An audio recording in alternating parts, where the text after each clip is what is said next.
Hey, this is A Partially Examined Life, episode 336, part 2. So really the fourth weekly installment in our Aristotle Metaphysics series. We're continuing on book Gamma.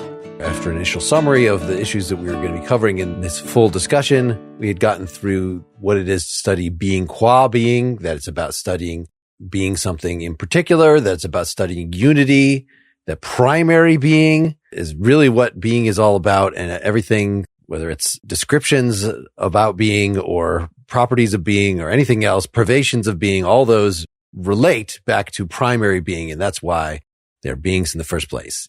So here we are now in chapter 3 of book Gamma. We're making this transition to talking about the principle of non-contradiction. So towards the end of section 3, I think, he's going to say, hey, okay, so we've discussed everything that falls under metaphysics. You know, we've established there is a science of metaphysics, and we've established that, what is it studying? It's studying substance. And now he's going to say, but it belongs to it to look at the principles of syllogism. And when I was younger, I was not prepared for what seemed like that left turn. Is left turn the right way to put it? That was surprising to me that he started wanting to do logic. But as Mark and I think Dylan as well have pointed out, this ultimately, when he's talking about the law of non-contradiction, he is going to be talking about a metaphysical principle. So his reasoning for saying we're going to get into this is just that, you know, just a mathematician gives their axioms, the things that they are going to start with that are most certain. So I think like in geometry, for instance, right, the parallel postulate might be an example.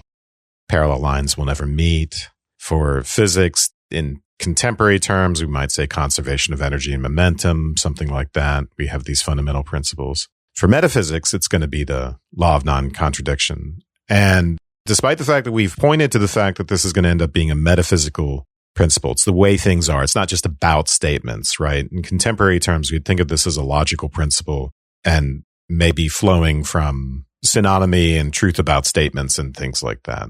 But it's about statements. For Aristotle, it's about things. But the way he starts out is with a psychological principle. So I think there's actually a third way of thinking about this, and it's through the lens of psychology. So that's his first formulation of this. It is impossible for anyone to believe the same thing to be and not to be, as something Heraclitus says. So we had raised in the first half, is this going to be a epistemic principle? Is this going to be a metaphysical principle? Ultimately, it's going to be a metaphysical principle, but he sure discusses a lot in terms of knowledge, and we have to arrive already knowing. So it's a priori knowledge, this principle of non-contradiction, before we even start talking about things. Well, there's a way in which he talks about it almost Kantian, like as a principle of non-contradiction has to be true because it's a precondition for the possibility of reason. It's a precondition for the possibility of thinking itself. It's not even like that we know it a priori, that we know that it's true. He talks about it for a bit as if the fact that we even think at all tells us that the principle of non-contradiction is operating. That's one piece of the formulation of his demonstration by refutation, right? As we've said, he doesn't believe it's possible to demonstrate it because it is a first principle, but the kinds of things that lead to it not being true are unacceptable. And among them is the idea that we wouldn't even, it's a precondition for the possibility of reason. I feel like, Dylan, you have, in past discussions when this has come up, you have given the quote of Aristotle thinks that if you deny the principle of non-contradiction, you're basically a plant. He says that himself. But this is it's a little more subtle than that, because what would be a plant is not speaking. He does have then later a sort of a reduction of, if you say like everything everybody says is true, well, you're basically talking nonsense. You're basically not speaking. So you're basically a plant. But literally, you're only a plant if you're just not speaking at all. And of course, these people want to speak. I'm going to back us up a little bit just to finish out section 3, because I thought this was important, which is why I brought up his first formulation of the law of non-contradiction is a psychological principle, or logical, but what it's possible for us to believe. Because he thinks that that's a pretty clear thing that even his opponents will ultimately have to admit, because they'll have to admit that at least holds about the appearances, the law of non-contradiction. The way section 3 ends is that he's going to argue for the psychological principle by assuming the metaphysical principle. So his reasoning is that if you think of beliefs as properties of people, and you know that a thing can have contradictory properties, then you know that people can have contradictory beliefs. It's a really interesting way to start. So it's impossible that contrary attributes should belong at the same time to the same subject. Therefore, it's impossible that contradictory opinions belong to the same human beings at the same time. This is the starting point. This is the axiom that starts things. And then he's going to get into, in section 4, he's going to start by telling us, okay, so now you're going to want me to prove the metaphysical principle, right, guys? But I can't. Even though I just proved the psychological principle from the metaphysical principle, you can't demand that I prove the metaphysical principle. There's not a demonstration of everything. We got to have something that we begin with, some axiom. Otherwise, there'd be an infinite regress. But it can be demonstrated negatively, and as Dylan points out, by showing that thought and signification are impossible without presupposing the metaphysical principle. And that if our opponent is trying to debate this issue with us, they are presupposing that thought and signification are possible. So this is kind of a variation on the anti-relativist argument in the Theaetetus, which is that the relativist, right, is also saying that their own relativistic theory is not true under some description. And in this case, he thinks that if the opponent wants to argue with us about the law of non-contradiction, they at least have to start out thinking that they can signify something to us. Right. And we're going to get into more subtle, well, maybe they could be signifying something only in the world of appearance, not a real metaphysical thing.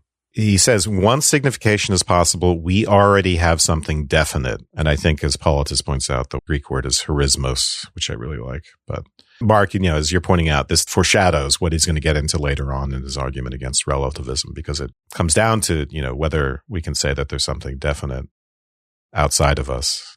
And here he's saying that our opponents must assume definiteness, even if they deny it in the things themselves, they must admit it within the realm of discourse. And that's going to give him a lot of leverage. In other words, even if I deny that there are mind-independent unities, I must say there are discursive unities. Otherwise, because that's a precondition of talking and thinking. But this right here is going to be the wedge of whether or not it's effectively logical or discursive, that it may well be that this definiteness is an attribute of the way in which we speak, that the fact of our speaking requires that to be true, but it's not necessarily the case that that's the way the world is. I mean, he's going to have to make an additional argument about that fact. Right. We're just deluded. Speech is a human invention. It is just this construction that we as a group put together to make sense of a fundamentally chaotic, not understandable world. His next step is to deduce determinacy in the things themselves from determinacy in signification and thought, which is pretty astonishing when you think about it, right? Not something that Kant thought you could do, but Aristotle thinks you can. So this is where he starts into this proof of when you mean something, you mean one thing, if signification is possible. This is 1006A30, right? Yeah, this is still the very beginning of 4, like the second page of 4. Human being as two-footed animal section. Yes. So yep. Man or human being. Yep. And he's using two-footed animal even though he knows that's not the essence of human being. He's just saying it doesn't matter what you say the essence or the definition is. Well, in fact, it's great that he uses an example that is not going to be true because it's illustrating his point. Yeah, it doesn't need to be true. It's just that we need determinacy at this level. We don't need truth. So, and we're not refuting our opponent based on the untruth of something they've said, but just based on their assumption that they can communicate at all. So if signification is possible, then human being or man, anthropos, means one thing. We get something determinate. And that one thing that it means under this example is two-footed animal, which is to say, it means that one thing for the person who's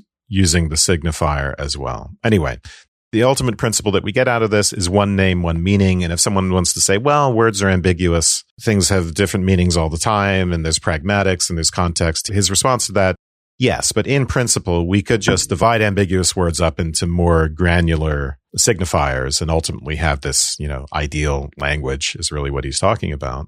And at the level of an ideal language, one signifier corresponds to one thing, which is going to be important for the next step. Let me just read. This is from the Trendetic. It's the one that's in the lobe. He says, if on the other hand, it be said that man has an infinite number of meanings, obviously there can be no discourse, for not to have one meaning is to have no meaning. And if words have no meaning, then there is an end of discourse with others, and even strictly speaking with oneself, because it is impossible to think of anything if we do not think of one thing. And even if this were possible, one name might be assigned to that of which we think. So when I read it in that way, part of me wants to say, well, of course we think of things. To first doubt that just because you think of one thing in multiple ways doesn't mean you think of it as an infinite number of ways. So there's a kind of, is to say, well, aren't you just catastrophizing Aristotle? You're saying if things can admit of more than one meaning, and you say that immediately regresses into an infinite number of meanings, aren't you just catastrophizing? There's actually two steps to that argument. So he admits that words can be ambiguous, but then says there's the ideal language step and says we could always just assign new words and resolve the ambiguity. What he's saying is if there were that type of ambiguity within the realm of discourse, then we wouldn't be able to signify. We wouldn't be able to use language either. I feel like we are, though this sounds very reasonable, we have read a number of philosophers that are specifically arguing against this, and I'm trying to sum it up there, whether it's Langer on metaphor or Wittgenstein, these folks that say, no, words are inherently vague. It's not possible to build an ideal language to further this. I don't have those arguments in full sort of ready to hand to say exactly which sentence here in Aristotle is wrong, but I feel like we would be lax if we don't say, yeah, there is another side to this, as obvious as this sounds. I don't know. Do you guys remember anything specific that we can bring to bear to argue against what he's saying here point by point? We accomplish a lot in language with pragmatics, and this goes to some of what Tomasello was saying. Context, right?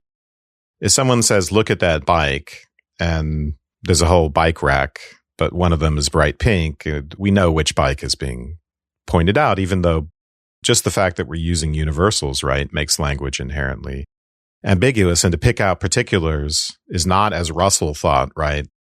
Ultimately, we can't just do definite descriptions and all of that stuff. And we need pragmatics in language to do the work of picking out particulars. But I think part of Aristotle's point is that we do successfully pick out particulars to each other. But go ahead. Can I add to that? A universal is supposed to be a metaphor, right? I think that was Langer's point, that you're never actually picking out exact things. You're saying these things are all like each other enough. And so with this word, I'm thus connoting other things. And it has, as Wittgenstein says, that structure of paradigm versus borderline case, that this is the way words are structured. When you're not referring to a specific thing, you're talking about in a particular case, I am pointing out one individual, but a lot of times we are not just talking about individuals, or we are talking about individuals qua. To pick out a particular individual, I need to be able to pick out kinds or things that depend on kinds. This is part of his overall argument. There's no such thing as picking out particulars unless I can pick out essences. Even if bikes don't have essences, there's something on which they depend that do have essences. The ultimate point is, yeah, there must be some things that are actual unities in natural kinds. And that could in principle be picked out, like H2O, even if we haven't already picked them out, and ground our ability to pick them out at the phenomenal level.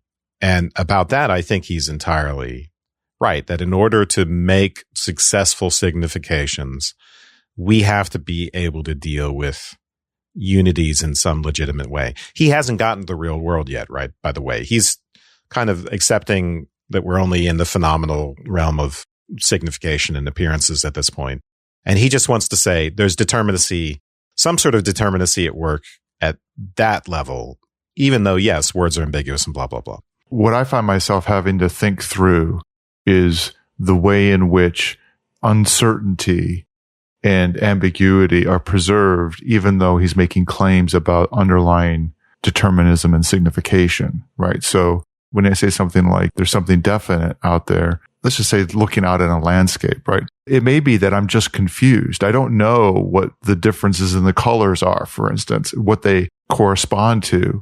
That process is, I have entities out there that I'm getting different colors from, but I still don't know what's going on. I don't know what those things are. And I wouldn't even presume to say that those are things, individual things necessarily or whatever. So I could still be in this state of ambiguity. And it's trying to think through that kind of thing when I'm reading Aristotle that I have to try to parse out, because I don't believe that he's saying that everything in the world is certain or that I know everything now. It has to do with, but I'm still trying to, even with his examples, get my grip on the experience of not understanding, the experience of changing my mind or refining what I know about the world, even changing what entities are which entities. All of that happens. And it doesn't seem that Aristotle would deny any of that.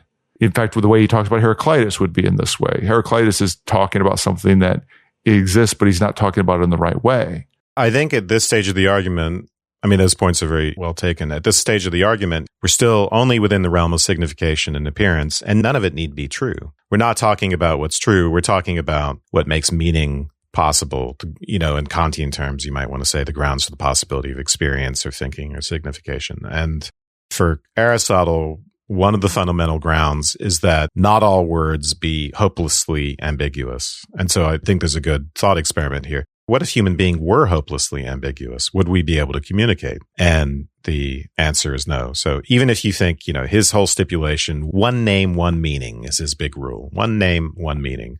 If we're speaking in terms of the ideal language, no infinite ambiguity and no in principle irreducibility to more granular words. One name, one meaning. Even if you think he's wrong about that, you have to agree that we could not communicate if names were hopelessly ambiguous. Well, I'm not sure if this clarification is necessary, but you just said it doesn't matter yet if what we're saying is true. However, truth itself is still presupposed. It will be either true or false. It's just we don't know if this particular thing I'm saying right now is true, but the enterprise of truth is presupposed. That's a really good point, because we don't get determinacy unless the enterprise of truth is presupposed. I'm thinking about, was it Davidson that was saying most of the things we say to each other have to be true for communication to take place, right? If we were always lying to each other all the time, no one would learn language in the first place. How do we get from this to the world? This looks a lot like a transcendental argument.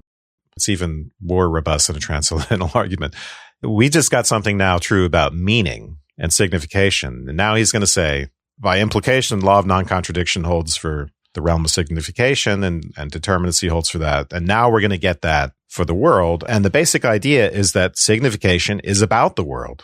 So if the realm of signification and thought are determinate and they're about the world, then the world is determinate as well. And the law of non-contradiction applies to the world as well. So it's not just one name, one meaning anymore. It's one meaning, one thing. So yeah, does that seem right? That seems a little fishy. It rests on the idea of intentionality and aboutness. This is why I brought up the Davidson thing, is because it's not just that the truth enterprise is started. It's that the things that we're actually saying are true in that they are related to metaphysically real things. That's what I was assuming by there is a presumption of connectivity between terms and things, real things. Right. At this stage, I was saying at the previous stage, this is the next very discrete step in the argument, the aboutness step. So we already got one name, one meaning. Now we say, but signification is about the world. Therefore, if signification is determinate, the world is determinate as well. So he'll say, right, if there be a single meaning, it must be about a single particular, a single referent. It seems like it is one and the same claim. I mean, definitely read the quote in a second, that if I say that my word right now definitely refers to a thing, then it doesn't seem like I'm adding any more information to say, and that thing has to be a definite thing.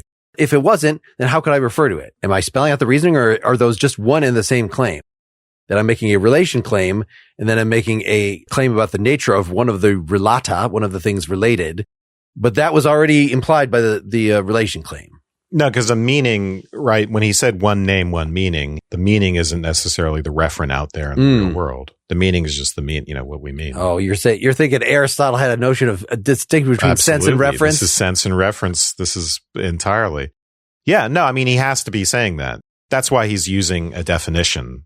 The meaning of man is two-footed animal.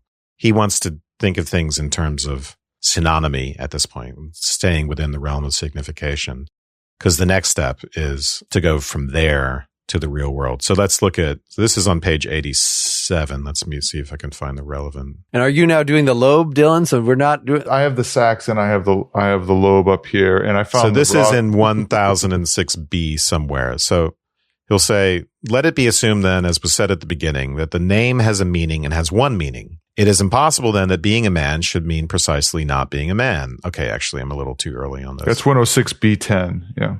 But let me just continue reading. I think I'm a little too early here. But if man not only signifies something about one subject, but also has one significance, for we do not identify having one significance with signifying about something about one subject. Okay, this is actually a very complicated paragraph. Since on that assumption, even musical and white and man would have had one significance, so all things should have been one, for they would have all had the same significance. So, I was trying to figure out why my translation does not have the word musical in it anywhere. That should not depend on which translation one was using. Yeah, I don't even remember that. Cultured is the translation in Trindetic. Yeah. This is the paragraph where I think he's saying that signifiers correspond to particular reference in the world. This is the paragraph where I think he's breaking out. But it requires a lot of work to see that. He says, let's assume one name has one meaning. We've already said that. But man not only signifies something about one subject, right? The subject is the hypokanon, which he is ultimately identifies with the substance, with the particular. So when you see the word subject, you should think particular. I see no instances of the word subject in Sachs. But okay. He'll probably, what's his word for hypokamenon? A substrate? No, I just can't identify where you're. 1006b? B10, B20. B11, 12, 13. That's the paragraph 1006. Now, it is not possible that being human should mean just exactly not being human if human being not only signifies something belonging to one thing, but also one meaning. So one thing, is that what he's using instead of substance? For we do not regard what belongs to one thing as having one meaning, since in that way even educated, white, and human, so educated is musical there, would mean one thing, so that all things would be one since they are syllables. So thing. So Sachs is translating hypokamenon subject as thing, which is what I just tried to encourage us to see the subject as the particular. So thing as in the particular. The particular referent now is what we're talking about. I want some really analytic translator to be just use X for someone X that. Yeah, right. Hypokanon. In other words, if man not only signifies something about one subject, which is to say one particular, but also has one significance, right? So the has one significance. We've already said one name, one meaning. Now we're going to say one name, one subject, one thing, one particular, one hypokanon. I think the fundamental assumption here is, again, it's aboutness. It's that when we signify something, we can't do away with it being about something in the world. And if determinacy applies to the realm of significance, then it must translate into determinacy at the realm of reality. Sounds good. You're just going to take that on stipulation. This paragraph is horrifically complicated, and it took me a very long time to puzzle it out. But my whole note on it is, if white means the same thing as human being, then all things would be one, period. Well, what he's saying there, so this is kind of a crazy objection he's anticipating. He's saying one thing, one particular. But that doesn't mean that there's just only one particular in the world. It's not that all meanings have to be about a single particular. Let's just read that. For we do not identify having one significance with signifying something about one subject, since on that assumption, even musical and white and man would have one significance, so that all things would have been one. So he's not saying that any different meaning you might want to grab onto ultimately has the same referent. And maybe he's taking that to be an implication of the law of non-contradiction or determinacy, right? Looking forward, he does seem like whenever you deviate from what Aristotle, am saying, you end up with sort of a Parmenidean, there is only one possible subject of everything, and it has all possible predicates, including those that contradict each other. Which is not, apart from the contradiction part, right? That's a Spinozan picture. It's not a bad idea per se to say that all is one and you just have one big substance and everything is an accident on top of that. That's actually not a terrible idea. Just like the unmoved mover is not a terrible idea. But Aristotle is going to concentrate on the particular sensible objects in the natural world. Yes, they get to be substances. We don't need them to be barnacles on the body of God. These people that deny it, they do away with thinghood. They do away what it is for something to be. So again, it's all God. It's all just one big wash of, there's no things. Those are all just the veil of Maya. Yeah. I mean, at this point, if man and not man signify the same thing, which is to say they're essentially synonymous, this is still on the same page, at least in my translation, then man and not man will be the same thing in reality as well. This is actually a next step in the argument. If we say that one name, one meaning, and then one meaning, one particular, well, among the meanings are essences, essence descriptions, or natural kind ascriptions like man. Those natural kind descriptions are the things that pick out particulars. They pick out real unities. And if we assume that we can attribute those contradictories to things, then we get indeterminacy in reality. Man and not man will be the same thing in reality as well. They'll apply to the same particular, even though they signify different things. And so ultimately you do away with particularity altogether if you assume that. So if you assume you can apply two different essences or essence and negation of essence to a single particular, what collapses is particularity, but we've already seen that there must be determinacy in the world for it to be in language. Are we up to Protagoras? That is where we are in my notes. But maybe you took many more notes than I did. So yeah.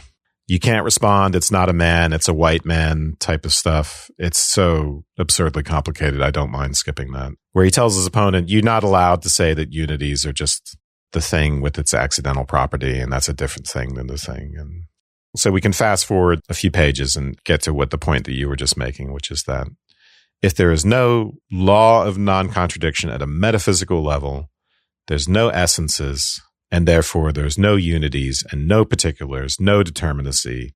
All properties are accidental, and there's no underlying particulars for our signifiers to be of, and signification fails. Whereas Protagoras, the relativist, right? Man is the measure of all things. Everybody's right.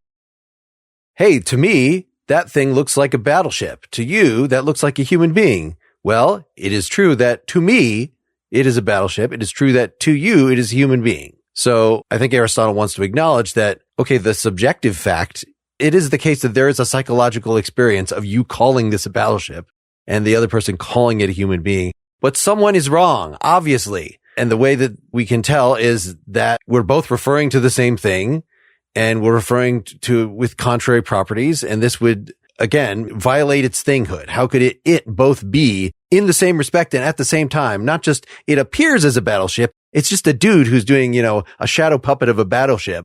And that's why it appears as a battleship. It literally is a battleship and yet literally is not a battleship. We've now broken thinghood. Where are you now? You're in section 5? This is the beginning of section 5.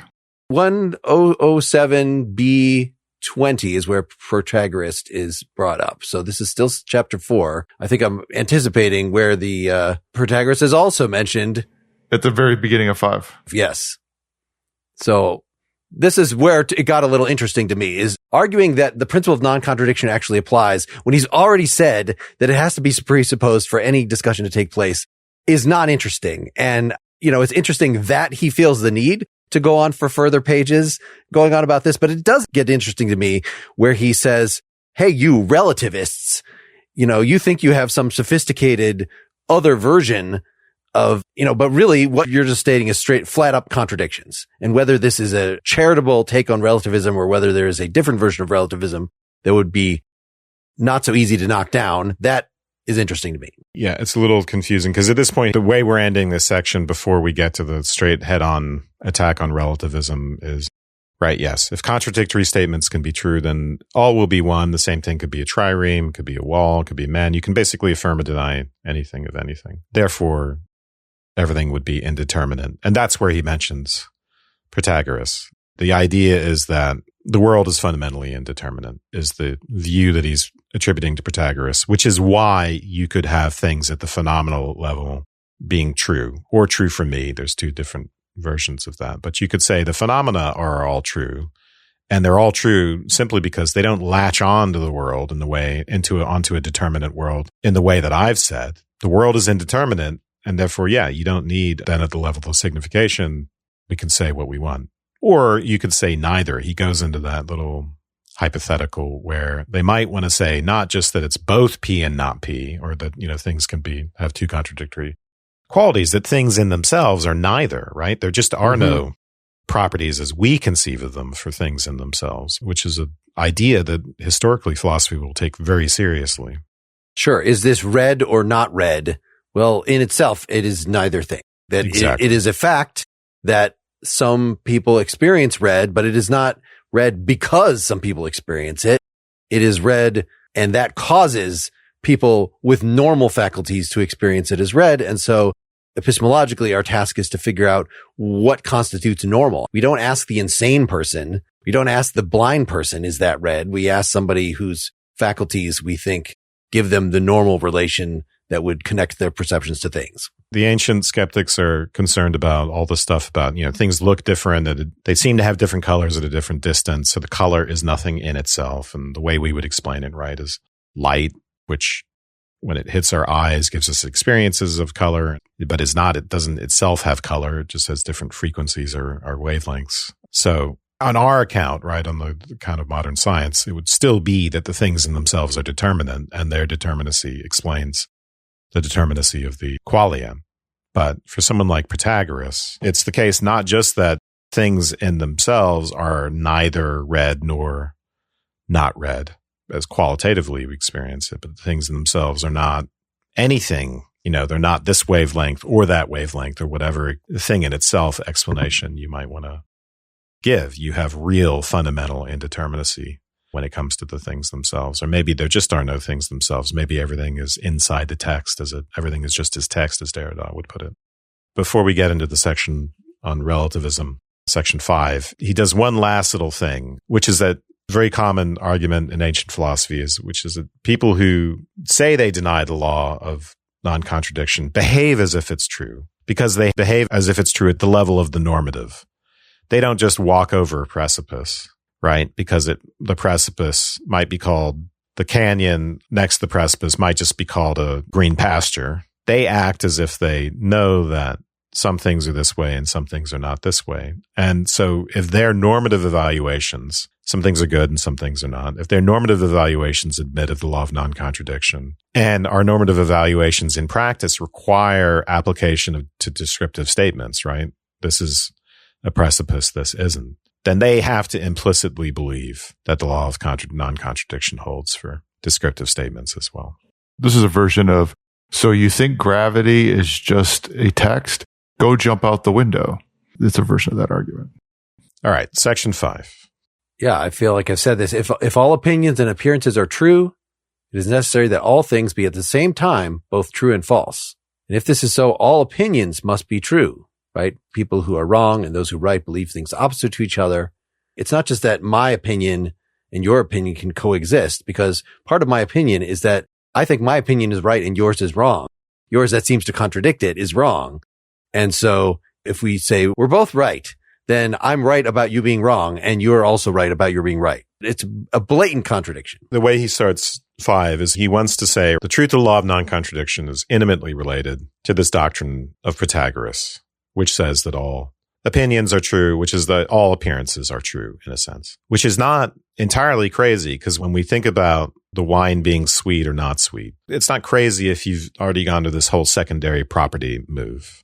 You're not healthy right now. You're sick. The wine tastes bitter to you, or whatever it is. The wine tastes sweet to me because I'm in a healthy state. Is one of those? Is there such a thing as sweet in itself? No. The appearance of sweetness for me is true. The experience of not sweetness for you is true. That's the Pythagorean insight. Aristotle has a more robust response coming up to that later, but what he's going to say is that's very intimately related.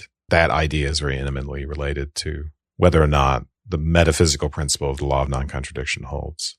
So what he says here is that even though we can't disprove the law of non-contradiction, what we can do is we can show people why this Protagorean doctrine, why it's unnecessary and not needed and involves some confusions. And if we do that, then we take away entirely the motivation for saying that the law of non-contradiction doesn't hold.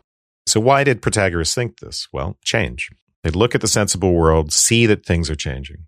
This gets down to 1010a, is because seeing all nature around us in motion, while about what is changing nothing is true, or at least it does not admit of some being true about what is wholly changing. And that is just a crazy sentence. You're reading 1010a what? 1010a10. My favorite. Yeah, so he says, the beginning of this paragraph is the cause of their opinion. So the people like Protagoras, right, is that they are inquiring into the truth about beings, but they assumed that the only beings were perceptible things. But among these, the nature of the indeterminate is heavily present, and the sort of being that we describe. So basically, Wes just said, the reason for this is because of change. That when we look out in the world, it is true that you can't deny that someone who says the wine is sweet, another one says the wine is bitter. You can't deny that they're both saying something true in the sense of their processing of their perceptions, in the same way that any number of other perceptions, and that also the world is changing from one thing to another.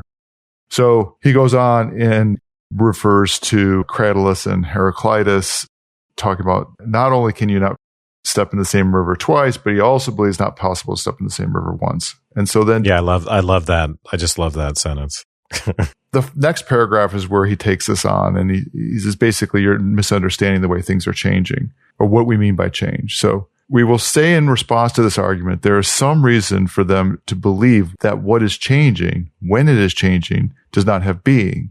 It is, however, something disputable, since a thing that is losing something has some of what it is losing, and a thing must already be something of what it is becoming. So the first point he's going to make is that, yeah, okay, I see what you kind of mean, but look, if you think about this for a second, anything that's changing has to be a kind of middle term, right? It has to be the middle term from what it was before, and it has to be a middle term to what it's going to become. And that fact points to there being a being there that is undergoing change. And in general, if something is being destroyed, there will be present something that is. And if something is coming into being, there must be something out of which it is coming into being, and something by which it is generated. And this cannot go on to infinity. Let us say this, that to change in quantity is not the same as to change what sort of thing something is. So letting something not stay constant with respect to size, we still recognize everything on account of form. On account of its form. Yeah, we recognize. So this thing about the indeterminate being in the phenomenal realm, this was unclear to me, because the way we've been talking about it is, I perceive it as sweet, you perceive it as bitter. What it actually is indeterminate, but that would put the indeterminate not in the phenomenal realm. It would refer to the phenomenal realm, the sweetness and the bitterness. But to say it's not that everything we perceive, we pick out as a particular substance. There really is a lot of, the blooming, buzzing confusion that we're just struggling to carve out some things, to identify some things. And the fact that so much of it is chaotic and we can't name it doesn't really mean anything metaphysically. This is why Plato was so down on perception, that it's just the shadows and it's just a bunch of bullshit. We got to think. Although I think Aristotle does also make the point later in here that, strictly speaking, right, sort of the point that it's the judgments that are wrong. As you said earlier, Wes, I think, the perceptions, it is true that I'm having this bitter qualia. It's true that I'm having the sweet qualia. It's only when I say this wine is bitter that I'm speaking falsely, because actually the wine is sweet. It's just my taste buds suck right now and I'm not getting the sweetness.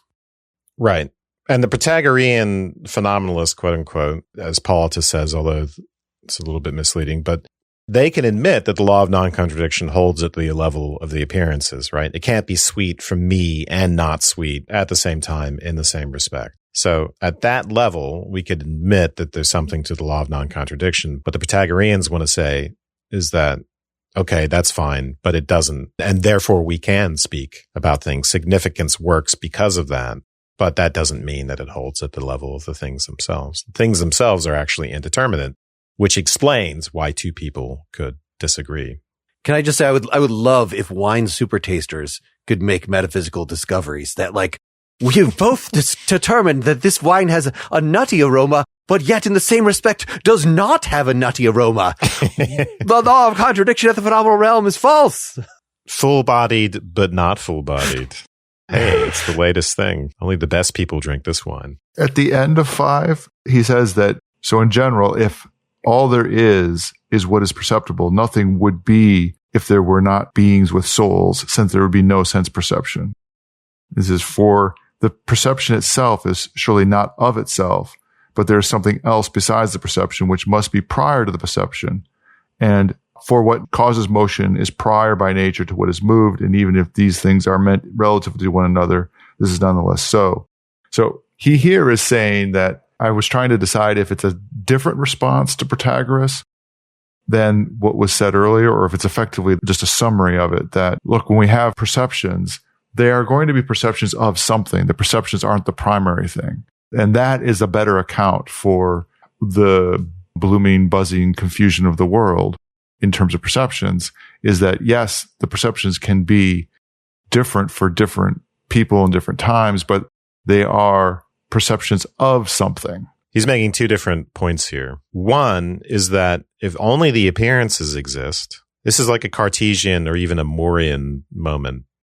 This type of thing always makes me think of Moore and Wittgenstein, Morean propositions. If only the appearances exist, then what about the person to whom the appearances are? What about the perceiver? What about the faculty of sense? What is the ontological status of that? You're assuming that.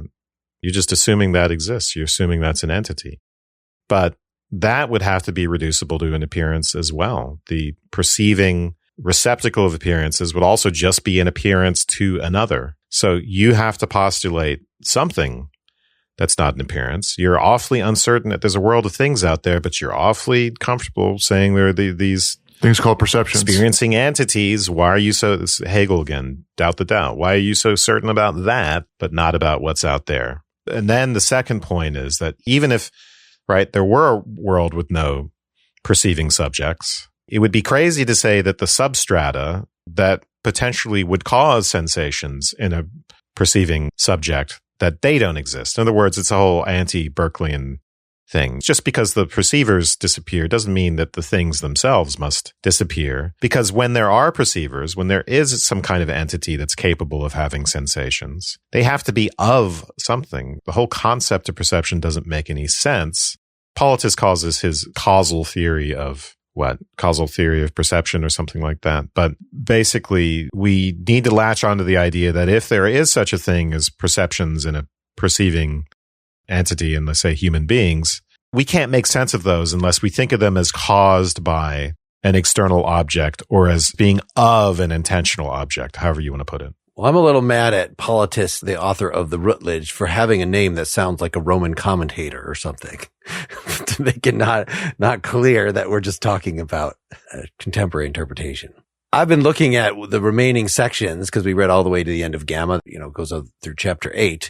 And it seems like it is mostly just repeating things that we have already said. There's more of a focus on truth specifically, but I'm still not actually in the parts that I pulled out as relevant quotes or as paraphrases. I'm not seeing any real additional points being made.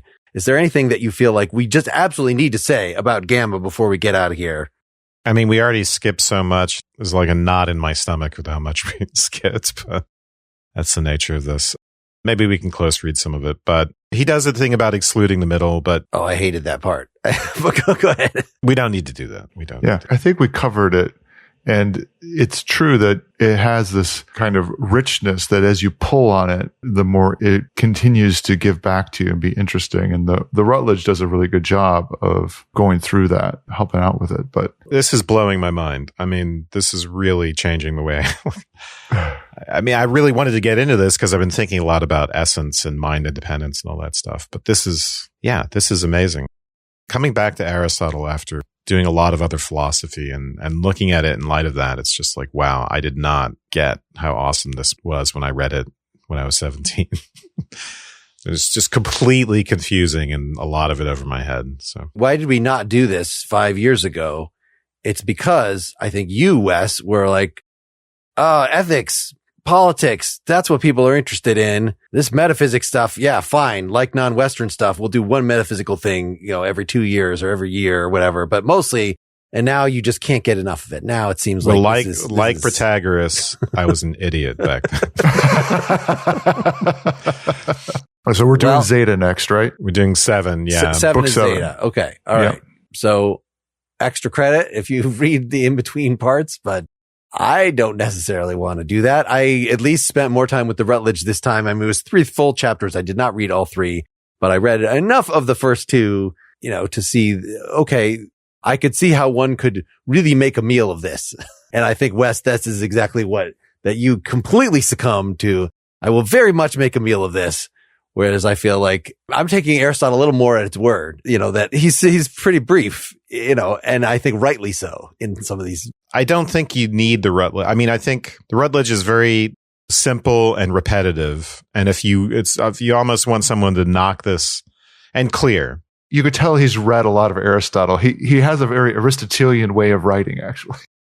Yeah. But I think once you do a little bit of the Rutledge, I think you're off and running and you know where Aristotle's coming from. And this is all pretty decipherable on its own terms. And Aristotle, yes, is so much more succinct than Politis.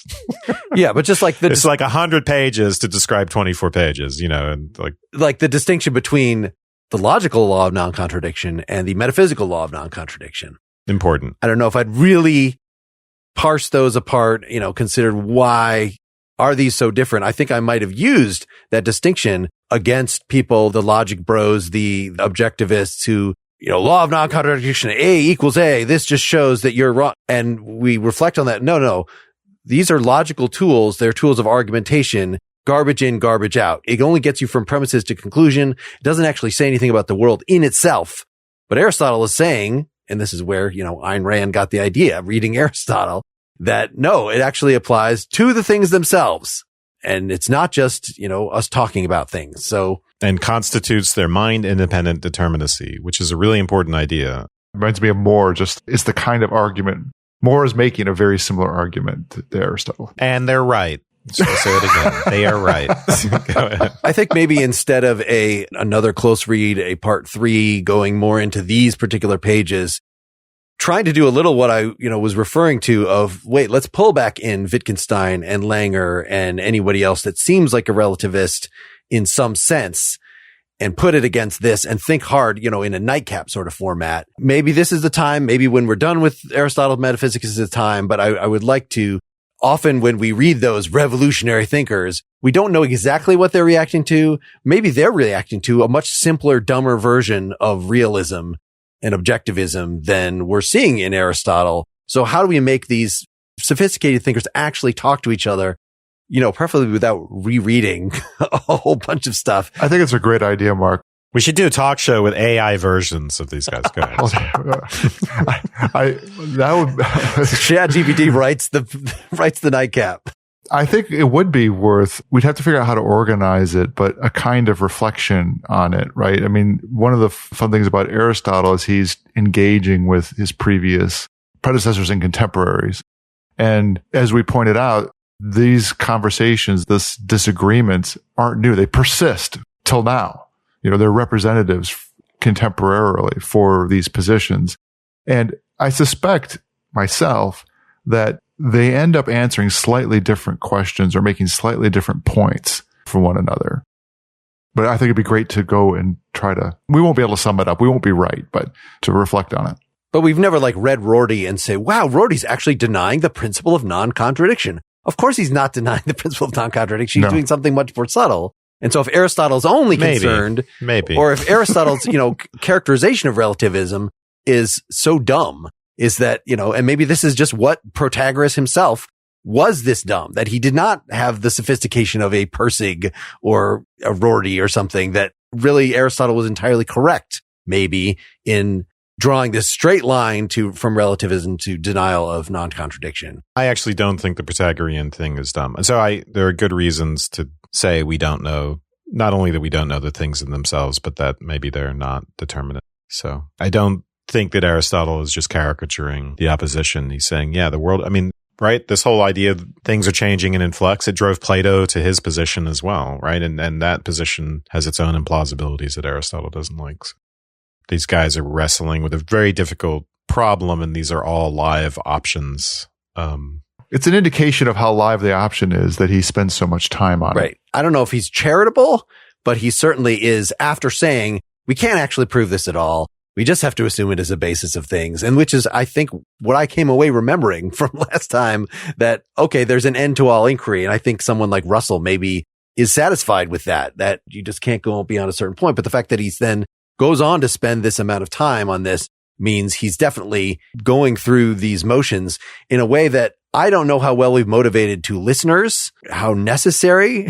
If I title this Defending the Principle of Non-Contradiction, like how many listeners are going to be like, oh gosh, I got to get in and really see what that defense would be. Is reality determinate or something like that? This idea that determinacy within signification and thought imply determinacy within reality, within a mind-independent reality, which is a very Morean argument, is profound. And if it's right, it gets us out of this little phenomenal bubble or prison, right? That many people tend to think that we're in. We're just operating according to conceptual schemes and social constructions and this and that. And reality is, nothing in itself, or at least it's not knowable. All that stuff. This gets us out of that if it's right. So that's the central idea. The fact that we can have determinate signification and talk to each other and think about things is actually a good indication of what reality, of the determinacy within reality. Hegel will say, right, that we know the world best when we know our own minds, when we know ourselves. If we want to say that, as Kant said, that the categories are these constructing elements of the understanding and blah, blah, blah, well, then by looking at the structure of our own thinking, we're getting to the very bottom of things. We're not getting farther away from things by looking at our thinking. We are getting to the foundation of things. We're getting to the ontology of the things. Those two things are, the subject and object, are very closely related at some level. Well, I'm not giving a closing because we're doing more of this book next time, and I want to do the nightcap and blah, blah, blah. So, Dylan, anything else? I'm not going to say anything else. You're just a plant, Dylan. You're like a plant, so silent. All right. So long, everybody. I hope you enjoyed this. We will stop doing Aristotle eventually. Please don't completely tune out. We love your suggestions. This is amazing. I don't understand how you. Yeah, I'm just being preemptively defensive, but the people I would be defensive about that did not get to the end of this episode. So there's no point in my actually voicing this. But yes, do email us, pel@partiallyexaminedlife.com. What should we do after this? I already have an idea of the next long thing. Said we want to do that book on essentialism and science. Okay. We got a couple short things, and then I just raised like maybe Kafka or something, something completely unrelated to metaphysics. Anyway, we can talk more offline about what the next big thing is, whether we want to throw some non-Western. I think the trial might be related to metaphysics and perception, actually. Ooh. All right. Come back and see that. Follow us on social media. Make some comments on this episode, either at the blog post associated with it or on social media.